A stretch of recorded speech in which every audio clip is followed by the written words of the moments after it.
Welcome back to the Live Off Rents podcast by Spark Reynolds. As always, I'm your host, Brian Davis, and I am on a journey to reach financial independence alongside our audience members. Every month, we get together, we vet different passive real estate investment deals. I invest my personal money in them alongside all of our co-investing club members. And as part of our co-investing club, we get to bring in a lot of outside experts to come and speak to the club and come in here and speak on the podcast. So today we've brought in Eric Oliver. He's the vice president of the Cost Segregation Authority. So we wanted to take advantage of his expertise on what are cost segregation studies, how do they work? How do they lower your taxes on real estate investments? So on that note, Eric, take it away. No, thanks for having me, Brent. I'm glad to be here. So first, I think it's important for everyone to kind of understand what cost segregation is. And cost segregation is really just accelerated depreciation on your real estate assets. So one of the great benefits of owning real estate is the ability to take deductions against our income. And those deductions are typically spread out over either 27 and a half years if you're investing in residential units, or 39 years if you're investing in commercial property. And that's great. Everybody loves deductions, but I don't plan on holding my properties for 27 and a half years. And I want my deductions now, or as much of my deductions now as I can get. And so the way we're able to do that or front load those deductions is by going in and doing a cost segregation study. And a cost segregation study is, just as the name implies, we're segregating the cost of your building. So let's use a residential rental, for example. When you buy a residential rental for $300,000, you're not just buying the land and the walls, you're also buying a driveway. You're buying a retaining wall. You're buying some appliances, some flooring, some cabinets. All those things I mentioned, the IRS says they should depreciate faster than 27 and a half years. For example, carpet is a 5-year asset. Your appliances are 5-year assets. Your driveway is a 15-year asset. So what we do is we take that $300,000 purchase price and segregate it into different buckets, I'll call them. They're actually called asset classes.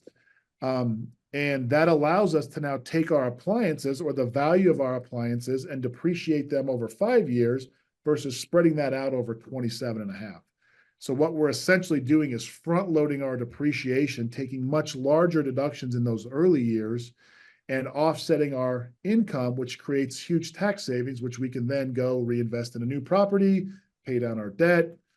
I don't know, buy Bitcoin. I don't know if that's still a thing, but do what you want with that stuff. So that's the whole idea, is front load your deductions. $1 today is worth way more than $1 39 years from now, or 27 and a half years from now. So I want my deductions today instead of letting the IRS hold on to those. So that's kind of a quick summary of what we do at Cost Seg Authority.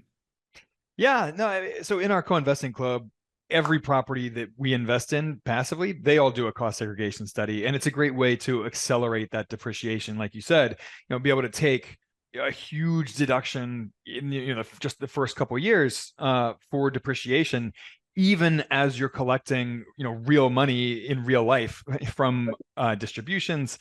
So yeah, it's a great way to take an on paper loss on your tax return, even while you're collecting real dollars in the real world. So Eric, in 30 seconds or less, we touched on this a little bit, but how do you help people? How can people connect with you if they want to take you up on that help?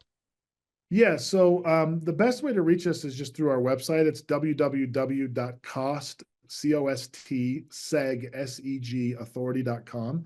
We always do a free benefit analysis. So if you have investment properties and you're not sure if they're good candidates for cost segregation, we will always run some initial numbers. We usually turn it around in 24 to 48 hours, give you an idea of what your expected tax savings might look like on that property.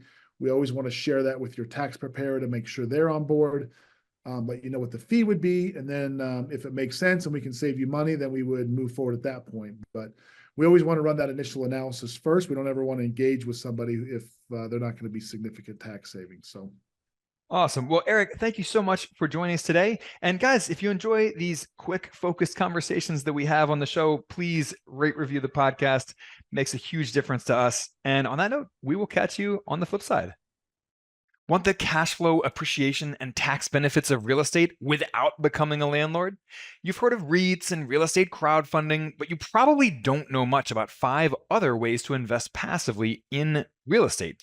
So we put together a free video course for you to show you how to consistently earn 15% plus returns from 5 lesser known hands-off ways to invest in real estate. And even more importantly, we'll keep risk front and center in that whole discussion. Because really, what's the point of investing for high returns if you also take on high risk, right? So visit sparkrental.com/free to take our free course. Each video is snackable at 10 to 15 minutes long, and the entire course takes less time than watching a movie. Looking forward to chatting with you from within the course.